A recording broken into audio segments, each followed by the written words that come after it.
प्यारे दोस्तों, अगर आप एक ही वीडियो में पूरे टेंस को यानी टेंस के जो टोटल 12 पार्ट होते हैं उसे बहुत ही अच्छी ट्रिक से समझना चाहते हैं, बिना किसी रूल बिना पहचान को ध्यान में रखे और ज़िंदगी भर समझना चाहते हैं, तो फिर आप ये वीडियो अंत तक देखते रहें। नमस्कार दोस्तों, मेरा नाम है विक्की और आप देख रहे हैं विक्की की पाठशाला। तो चलिए वीडियो को स्टार्ट करते हैं।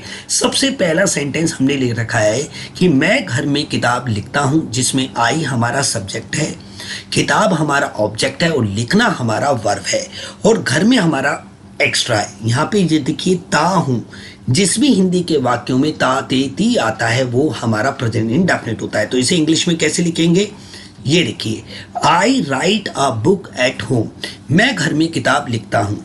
अब ट्रिक ये है दोस्तों कि मैंने घर में किताब लिखी और मैं घर में किताब लिखूंगा, यानी प्रेजेंट इंडेफिनिट से कैसे हम पास्ट इंडेफिनिट और कैसे हम प्रेजेंट इंडेफिनिट से फ्यूचर इंडेफिनिट बस कुछ ही वर्ड को चेंज करके समझ सकते हैं बिना किसी रूल को याद किए। तो जरा ध्यान से सुनिए। देखिए दोस्तों, आपको यहाँ पे राइट दिख रहा है। अगर आप इस राइट को सेकंड फॉर्म लिख देंगे तो ये पास्ट इंडेफिनिट हो जाएगा। कैसे, देखिए, अगर आप मैंने लिखा है यहाँ पे मैंने घर में किताब लिखी, तो यहाँ पे देखिए राइट का क्या हो गया, रॉट हो गया। बस इसी पे फोकस कीजिए। जैसे अगर मैंने लिखा कि आई गो टू स्कूल, मैं स्कूल जाता हूँ, और मुझे लिखना है कि मैं स्कूल गया, तो मुझे सिर्फ इस गो को क्या करने की जरूरत है, वेंट, और मेरा सेंटेंस बन जाएगा। तो देखिए यही ट्रिक है। आप सारे रूल को याद मत कीजिए, आप ये समझिए कि कैसे हम प्रेजेंट से पास्ट और कैसे फ्यूचर में कन्वर्ट कर सकते हैं। जैसे एक और एग्जांपल दूं तो मैंने लिखा यहाँ पे शी लाइक्स मी, मैंने कहा शी लाइक्स मी। अब मुझे ये मैंने लिखा कि वह मुझे पसंद करती है, और अगर मुझे इसको लिखना है कि उसने मुझे पसंद किया, तो मुझे क्या करना है, ये लाइक्स जो है ना, इसे मुझे सेकंड फॉर्म में कन्वर्ट करना है और लाइक कर देना है, और बाकी हमारा सब्जेक्ट ऑब्जेक्ट क्या रहेगा, सेम। आई होप आपको ये चीज समझ में आई है। तो देखिए, तो सिंपल सी ट्रिक ये है कि हमने वर्ब की फर्स्ट फॉर्म को जैसे ही सेकंड में कन्वर्ट करेंगे वो पास्ट इंडेफिनिट बन जाएगा। अब देखिए फ्यूचर में कैसे कन्वर्ट करेंगे, सिर्फ इस राइट को जैसे ही हम इससे पहले विल लगा देंगे, सिर्फ देखिए मैंने क्या किया, विल लगाया, बाकी I write a book at home, बिल्कुल सेम सेंटेंस था, सिर्फ मैंने इस राइट के आगे क्या कर दिया, विल लगा दिया। जैसे एग्जांपल दूं मैं आपको, जैसे मैंने कहा यू स्पीक हिंदी, मैंने कहा आप हिंदी बोलते हो। अब मुझे लिखना है कि आपने हिंदी बोली और आप हिंदी बोलोगे। तो मेरी ट्रिक ये है कि आपको इस स्पीक की पास्ट में कन्वर्ट करने के लिए पास्ट इंडेफिनिट हमें इसकी सेकंड फॉर्म स्पोक कर देनी है। ठीक है, हमने यहाँ पे लिखा यू स्पोक हिंदी, और अगर मुझे ये बोलना है कि तुम हिंदी बोलोगे, तो मुझे you will speak first form, यानी स्पीक से पहले हमने विल लगाना है। तो ट्रिक यही है दोस्तों। एक और एग्जांपल दूं मैंने लिखा दे कम टू स्कूल, मैंने कहा वो स्कूल आते हैं। तो अगर मैंने कहना है कि वो स्कूल आए, तो मुझे इस कम को क्या करना है, केम, और अगर कहना चाहता हूं कि वो स्कूल आएंगे, तो मैं क्या कर दूंगा, they will come to school. तो देखिए कितना इजी है, कुछ भी आपको रूल और रेगुलेशन याद करने की बिल्कुल भी कोई ज़रूरत नहीं होती। अब देखिए दोस्तों, अगर हम यहाँ पे वर्ब की फर्स्ट फॉर्म को सेकंड में बदलते हैं तो ये पास्ट इंडेफिनिट हो जाता है, और इसी वर्ब की फर्स्ट फॉर्म से पहले अगर हम विल लगा देते हैं तो ये फ्यूचर इंडेफिनिट हो जाता है।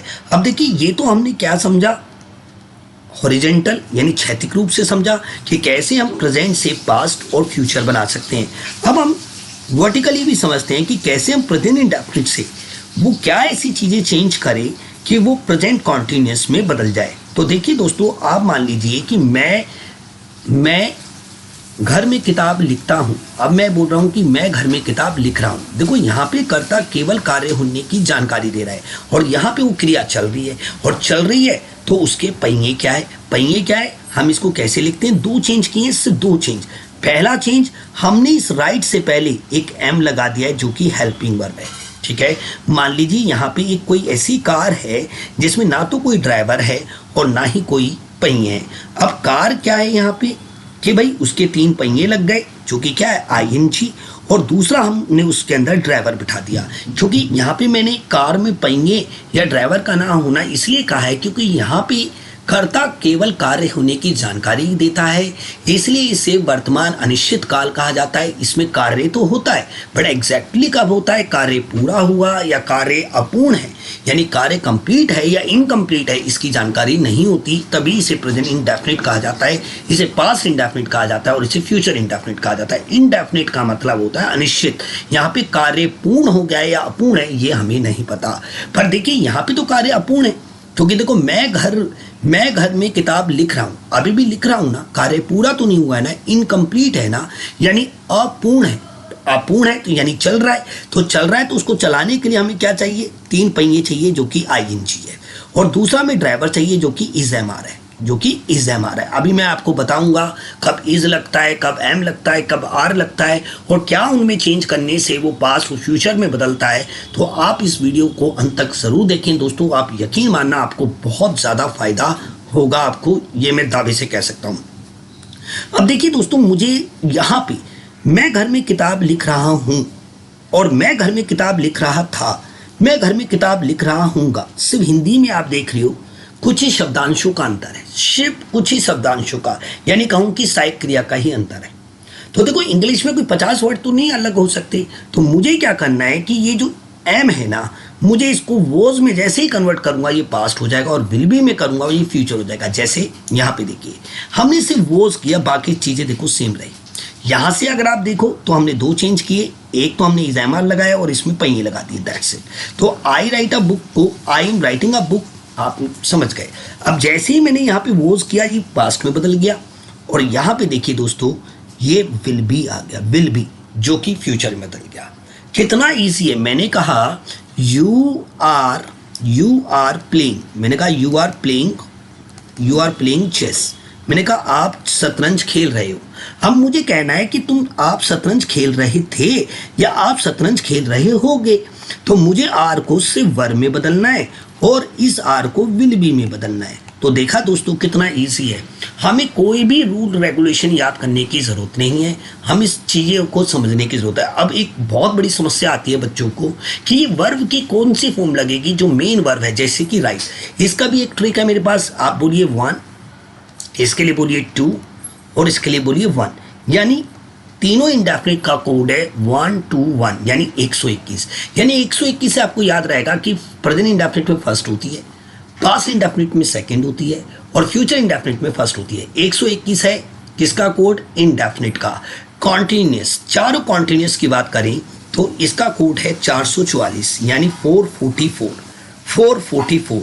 देखो अगर हम वर्ब की फर्स्ट फॉर्म में जैसे ही आईएनजी जोड़ते हैं तो वो क्या हो जाता है, फोर्थ फॉर्म हो जाता है। देखो सब में फोर्थ फॉर्म है, आप देखिए बहुत ज़्यादा सिमिलरिटी है, डिफरेंट। देखो यहाँ पे थोड़ा सा गलत हो गया, तो यहाँ पे आईएनजी आएगा, सॉरी मैं माफ़ी चाहता हूँ, ये प्रिंटिंग मिस्टेक है। तो यहाँ पे देखो आईएनजी आएगा। तो हमने ये याद रख लिया 121 से तीनों इंडेफिनिट और 444 से मैंने याद करवा दिया आपको कॉन्टिन्यूस का। अब बात करते हैं दोस्तों हम क्या, अभी मैं इसमें और भी अच्छी चीज़ें समझाऊंगा कि आप कैसे कैसे इसको समझ सकते हो, बस वीडियो में बने रहे। अब हम परफेक्ट की बात करते हैं, परफेक्ट की, यानी हम क्या करने वाले हैं, प्रेजेंट परफेक्ट। मैं घर में किताब लिख चुका हूँ, यहाँ पे कार्य क्या था, अपूर्ण, यहाँ पे क्या हो गया, पूर्ण, और यहाँ पे पता ही नहीं था कि पूर्ण हुआ है या अपूर्ण। यहाँ पे इनकम्प्लीट है, यहाँ पे हमारा टास्क कंप्लीट है, और यहाँ पे अभी कंप्लीट है या इनकम्प्लीट है, हम दुविधा में, हम डाउट में, तभी इसे इंडेफिनिट, इसे कॉन्टिन्यूस और इसे परफेक्ट कहा जाता है। परफेक्ट यानी कार्य पूरा हो गया है, कर्ता के द्वारा जो क्रिया की गई थी वो समाप्त हो चुकी है, वो पूरी हो चुकी है। तो भाई कर्ता क्रिया क्रम सब में सेम होता है, तीनों में कर्ता में है, कर्म हमारा किताब है और क्रिया हमारी लिखना है। बस ताहू आ गया तो प्रेजेंट इंडेफिनिट, राहू आ गया तो प्रेजेंट परफेक्ट, और चुका हूँ आ गया तो प्रेजेंट परफेक्ट हो गया। और इसको मैं एक और तरीके से बोल सकता हूँ, मैंने घर में किताब लिख ली है। ज़्यादातर हम इसको ऐसे ही बोलते हैं, मैंने घर में किताब लिख ली है, मैं सदर से आ गया हूँ, मैं अपने गाँव चला गया हूँ, इसी तरीके से। पर सेंस क्या है, काम हो गया है कंप्लीट। इंपॉर्टेंट बात ये है, ये पहचान नहीं है, कंप्लीट बात ये है कि ये कंप्लीट हो गया है। इसका कोड आप कैसे याद रख सकते हो, 333। आपने याद रखना है कि वर्ब की तीनों में, परफेक्ट में तीसरे नंबर पे आता है फर्स्ट, सेकंड, थर्ड, और ये थर्ड में थर्ड ही फॉर्म लगती है, यानी तीनों परफेक्ट का कोड है 444। अब इसको बनाएंगे कैसे, देखिए कितना इजी है। मैंने यहाँ पे ड्राइवर बिठाया था और पहिए लगाए थे। अब गाड़ी, पहले तो पहिए ही नहीं थे गाड़ी में, फिर पहिए लगाए, गाड़ी ड्राइवर बिठाया, गाड़ी घूम घाम के घर वापस आ गई। अब घर वापस आ गई तो उसको क्या चाहिए, रखवाली के लिए वॉचमैन। तो हमारे दो वॉचमैन है, एक हैज़ और हैव। पास्ट में हो जाता है हैड और फ्यूचर में हो जाता है विल हैव। ये सब मैं अभी आपको बताऊंगा एक बहुत ही धांसू ट्रिक से। अभी देखो मुझे क्या करना है, अगर मुझे इसे पास्ट में करना है तो मुझे सिर्फ यहाँ पे हैव का हैड कर देना है, बस यही खेल है। हैड हुआ, बाकी सारी चीजें सेम है। देखिए, और यहाँ पे विल हैव हुआ। आपने नोटिस किया कि यहां पे वर्ब की फर्स्ट फॉर्म को जैसे ही आपने सेकंड में बदला, ये पास्ट इंडेफिनिट हो गया। इसके आगे जैसे ही विल लगाया, ये फ्यूचर इंडेफिनिट हो गया। यहाँ पे आपने एम को वॉज में बदला तो ये पास्ट कॉन्टिन्यूस हो गया, और वॉज इस एम को जैसे ही आपने विल बी में बदला, ये फ्यूचर कॉन्टिन्यूस हो गया। देखो, और ऐसे ही देखिए दोस्तों, यहाँ पे हैव को जैसे ही हम हैड में चेंज करेंगे तो पास्ट हो जाएगा, पास्ट परफेक्ट, और फ्यूचर विल हैव करेंगे तो फ्यूचर परफेक्ट हो जाएगा। कितना इजी है दोस्तों। अभी इसी चीज को समझाऊंगा, ये चीज आप कैसे और अच्छे से समझ सकते हैं। अब बात करते हैं हम, मैं 2 महीने से घर में किताब लिख रहा हूं। देखिए, क्रिया यहां भी इनकम्प्लीट है, क्रिया यहां भी इनकम्प्लीट है। यहाँ भी क्रिया चल रही है, यहाँ पे भी क्रिया चल रही है। यहाँ पे आपका जो टास्क है, जो एक्शन है, जो वर्ब है, वो इनकम्प्लीट है, यहाँ पे भी है। पर दोनों में फर्क है दोस्तों। देखो, यहाँ पे क्रिया इनकम्प्लीट है, यहाँ पे भी क्रिया इनकम्प्लीट है। पर यहाँ से यहाँ पे कब से इनकम्प्लीट है, कब से अपूर्ण है, ये नहीं पता। बट यहाँ पे कब से चल रही है, 2 महीने से। यानी जब क्रिया अपूर्ण हो, यानी चल रही हो, और समय भी दिया हो, तो प्रेजेंट कॉन्टिन्यूस ना होके वो प्रेजेंट परफेक्ट कॉन्टिन्यूस बदल जाता है। कॉन्टिन्यूस परफेक्ट इसलिए लगा कि यहाँ पे क्या है, क्रिया अपूर्ण है, और क्रिया कब से पूरी नहीं हुई, या तो उसका शुरुआती समय बताया जाएगा, स्टार्टिंग पॉइंट, या फिर हमें उसका ड्यूरेशन बताया जाएगा, अवधि बताई जाएगी। अब इसको कैसे करेंगे, देखिए, यहाँ पे इज एम आर आता है, यहाँ पे 2 हेल्पिंग वर्ब आ जाती है, बस सिंपल। यहाँ पे ड्राइवर ही ड्राइवर था, इज एम आर, यहाँ पे वॉज और वर, और यहाँ पे विल बी। यहाँ पे ड्राइवर के साथ यहाँ पे ड्राइवर बदल गए, हैज और हैव ड्राइवर है, बट उनके साथ एक हेल्पर भी है जो कि बीन है, बीन, ये याद रखना। बाकी देखो सब कुछ सेम है, बट यहाँ पे मैंने ये देखो, इस से के लिए मैंने नहीं लिखा। तो भाई से के लिए, से अगर शुरुआती समय है तो भैया आप लगाएंगे सिंस, और यदि शुरुआती समय नहीं है, अवधि है, तो आप क्या लगाएंगे, फॉर 2 months। क्या लिखेंगे, फॉर 2 months। तो हमने यहाँ पे लिख दिया, I have been writing a book at home for 2 months। अब देखिए दोस्तों, मैं इसको जैसे ही हैव बीन को जैसे ही मैं हैड बीन में चेंज करूंगा, और फ्यूचर में मैं विल हैव बीन में चेंज करूंगा, ये कन्वर्ट हो जाएगा आपका future perfect continuous, past perfect continuous और फ्यूचर परफेक्ट कॉन्टिन्यूस में। तो देखिए दोस्तों, ये इतना इजी है। इसको और अच्छे से समझाने के लिए मैंने एक और सेंटेंस रखा है आपके लिए, बट इस सेंटेंस को मैं अभी आपके लिए समझाऊंगा। बट उससे पहले मैं आपको एक चीज़, एक बहुत ही धांसू चीज़ दे देता हूँ। इसको मैं अभी कंप्लीट कर देता हूँ आपके लिए। देखिए, आप यहाँ पे एक बारी देख लीजिए। देखिए, मैंने एक बारी जल्दी से आपके लिए कर दिया। देखो, मैंने इस राइट्स को क्या किया, रॉट कर दिया। इसी राइट्स के आगे मैंने विल लगा दिया तो फ्यूचर बन गया। इस को जैसे ही मैंने वोज किया, ये पास्ट में बदल गया।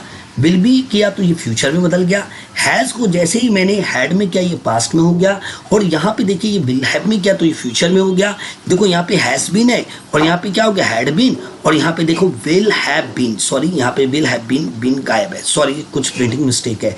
अब इसी चीज़ को मैं और अच्छे से समझाने के लिए मैं आपको यहाँ पे लाया हूँ। देखिए, ये है ट्रिक, सबसे मेन चीज। आपको इस चीज को समझना है, रूल को नहीं रटना है, आपने कोट याद रखना है। मेन वर्ब के लिए 121 भैया, 444, 333 और फिर 444, बस ये आपको कोड याद रखना है। आपकी जो मेन वर्ब है वो आपको हमेशा याद रहेगी, ठीक है। अब देखिए, यहाँ पे मुद्दे की बात है, ये डू और डज को जैसे ही आप डिड में बदलते हो, ये पास हो जाता है। जैसे मान लीजिए मैंने लिखा do you play, do you play, क्या आप खेलते हैं। मैं कहना चाहता हूं क्या आपने खेला, तो मुझे सिर्फ इस डू को डिड में बदलना है, डिड यू प्ले, बाकी सब कुछ सेम, डिड यू प्ले। और जैसे ही मैं इस डिड को विल में बदलूंगा तो ये क्या हो जाएगा, will you play, will you play, तो ये देखो फ्यूचर। तो यही चीज समझनी है। अब देखो, जैसे ये हो गया फ्यूचर का, अब देखो इज एम आर, ये जो इज एम आर है, अब कब इज के साथ आता है, कब आर आता है, वो भी बताऊंगा, उसकी भी ट्रिक है, आप बस मेरे साथ वीडियो में बने रहें। ये देखिए इज एम आर है, जैसे इज एम आर तो किस में चेंज होता है, वॉज में, और आर किस में होता है, वर में। यहाँ होता है विल बी में, यहाँ होता है देखो हैज, ये हैज और हैव है, ये चेंज हो जाता है हैड में, और ये हो जाता है विल हैव में। भाई इसके लिए तो आपको पता है, इनके साथ वर्ब की फर्स्ट फॉर्म, इसके साथ सेकंड फॉर्म, इसके साथ फर्स्ट नहीं बच्चों। ये बात याद रखना, जब भी आप डिड का इस्तेमाल कर लेंगे तो डिड के बाद हमेशा ही वर्ब की फर्स्ट फॉर्म आती है। वो मैंने आपको जो कोड बताया है 121, वो बताया है मैंने सिंपल के लिए। ये नेगेटिव और इंटरोगेटिव में यूज होगा, और जब भी पास्ट इंडेफिनिट में नेगेटिव में डिड का हम जैसे ही यूज करते हैं तो वर्ब की सेकंड फॉर्म बदल जाती है फर्स्ट में। ऐसा इसलिए होता है क्योंकि डू की सेकंड फॉर्म होती है डिड। ये एक मार्जिनल वर्ब है, ये as a main verb, as a helping verb दोनों की तरह इस्तेमाल होती है, और ऐसी वर्ब को हम मार्जिनल वर्ब कहते हैं। बट एक्चुअल में ये मेन वर्ब भी है, तो इसलिए हम वर्ब की फर्स्ट फॉर्म लगाते हैं। ये बात अपनी याद रखनी है, बहुत इंपॉर्टेंट बात है ये। अब देखो हैज बीन और हैव बीन को हम किस में चेंज करते हैं, हैड बीन में और विल हैव बीन में, तो ये फ्यूचर बदल जाता है। अब इस चीज में भी बड़ी दिक्कत होती है बच्चों को कि भाई डू कब आएगा, डज कब आएगा, इज एम आर में से कौन सा किस सब्जेक्ट के साथ लगेगा, हैज और हैव में से कौन सा लगेगा, हैज बीन और हैव बीन में कौन सा लगेगा। भाई यहाँ पे तो एक ही है, नो प्रॉब्लम, यहाँ पे दो है, यहाँ पे प्रॉब्लम आती है, बाकी सब में एक है। यहाँ पे आप शैल का, शैल बी का, शैल हैव का, और आप यहां पे शैल हैव बीन का भी प्रयोग कर सकते हैं। और शैल की ये ट्रिक है कि सिर्फ आप इसको आई और वी के साथ इस्तेमाल कर सकते हैं according to the British English. According to the British English, American English में सारे के सारे विल का ही इस्तेमाल करते हैं। तो देखिए अब इस चीज को भी देख लीजिए, अगर आपका सब्जेक्ट ही होगा या शी होगा या इट होगा या फिर कोई सिंगुलर नाउन होगा, तो हमेशा देखिए मैं आपके लिए बना के भी दिखाता हूँ, आपको ऐसे नहीं आएगा। जैसे मैंने लिखा he doesn't know me, he doesn't know me, वह मुझे नहीं जानता है, ही डजेंट नो मी। ये प्रेजेंट इंडेफिनिट का बनाया मैंने, नेगेटिव, क्योंकि सिंपल में तो आता नहीं। अब देखिए यहाँ पे हमें पता लग गया। अब आपको कैसे याद रखेगा कि भाई यही लगेगा, देखो इनमें एक सिमिलैरिटी है, वो में एस है, डज में भी एस है, यहाँ इज में भी एस है, हैज बीन में भी देखो है एस है, और यहाँ पे हैज में भी एस है। तो बच्चों ये बात आपने याद रखनी है कि ही शी इट और सिंगुलर नाउन यानी थर्ड पर्सन सिंगुलर नाउन के जितने भी सब्जेक्ट होते हैं उनके साथ ऐसी हेल्पिंग वर्ब लगती है। जब भी चॉइस हो डू और डज में से लगाना, तो आप देखना लास्ट में एस किसके, डज में है तो डज होगा। भाई इज आर में से लास्ट एस किस में है, इज में, तो इज होगा। हैज और हैव में से क्या है, हैज है, हैज में लास्ट एस है तो सिंगुलर नाउन तो सिंगल एस एस आपको याद रहेगा। अब देखो यहाँ पे मैं प्रेजेंट कॉन्टिन्यूस बोलूँ तो मैं लिखूंगा he is not knowing me. मैंने नेगेटिव भी बनाया जानबूझ के ताकि कुछ सिमिलैरिटी बनी रहे। तो देखो ही के साथ इज लगाए ना, और मैं लिखूं ही has not known me. Clear है, वो मुझे अभी तक नहीं जान चुका है, ठीक है। या मैं परफेक्ट कॉन्टिन्यूस बनाना चाहूँ, he has not been knowing me. तो कहने की मुद्दे की बात यहाँ पे ये है कि ही शी इट और सिंगुलर नाउन के साथ अगर आपको कंफ्यूजन होती है कि कौन सी वर्ब किसके साथ आएगी, तो कंफ्यूजन की बात नहीं है। आपका जब भी ऑप्शनल हो, देखिए यहाँ पे, देखिए यहाँ पे दोनों में से कौन सा होगा, इज एम आर वाले में, सॉरी ही शी इट और सिंगुलर नाउन वाले में डज, क्योंकि लास्ट में एस है। यहाँ पे किसके लास्ट में एस है, इज होगा। क्लियर है, यहाँ पे यहाँ एस है, यहाँ पे भी एस है और यहाँ पे भी एस है। बस कितना सिंपल है दोस्तों। अब देखिए आपको मैं दोनों सेंटेंस एक बार दोबारा दिखाता हूँ और इसको थोड़ा रफ कर देता हूँ, अब आपको समझने में कितना ईजी लगेगा। देखिए वह घर में किताब लिखता है, मैंने वह करता रखा जिसके साथ ES का प्रयोग होता है जानबूझ के, तो ही rights a book at home. अब जैसे ही मैं इस राइट्स को सेकंड फॉर्म में बदलूंगा, ये बन गया पास्ट इंडेफिनिट। जैसे मैं इस राइट में से एस, क्योंकि ES केवल प्रेजेंट इंडेफिनिट में होता है, बाकी कहीं नहीं होता पूरी ग्रामर में, ये बात आपने याद रखनी है। बस इसको राइट एस हटा दूंगा और आगे विल लगा दूंगा, ये बन गया फ्यूचर इंडेफिनिट। देखो यहाँ पे इज है तो मैंने इसको पास्ट में क्या कर दिया, वॉज, और यहाँ पे मैंने क्या कर दिया, विल भी। सिंपल सी बात। यहाँ पे हैज है, जैसे मैंने इसको हैड में कन्वर्ट किया, ये पास्ट बन गया, विल हैव में किया, ये फ्यूचर बन गया, बाकी सारी चीजें सेम रहती हैं।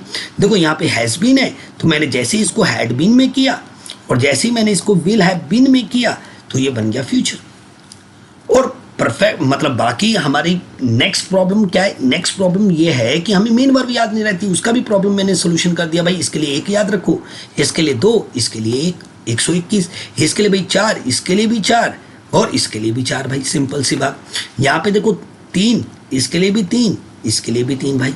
अब इसके लिए भी 4 मेरे दोस्तों, इसके लिए भी 4 और इसके लिए भी 4।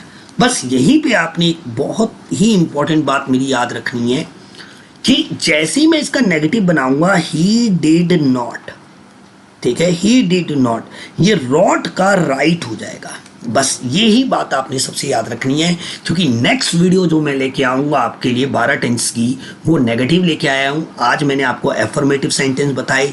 दोस्तों मुझे कमेंट में ज़रूर बताना आपको वीडियो कैसा लगा। अगर अच्छा लगा तो इसे लाइक करना, शेयर करना, और अगर अभी तक आपने हमारे चैनल को सब्सक्राइब नहीं किया तो प्लीज़ एक ज़रूर चैनल को सब्सक्राइब करें, हमें सपोर्ट करें। मिलते हैं दोस्तों अगली वीडियो में। जय हिंद, जय भारत।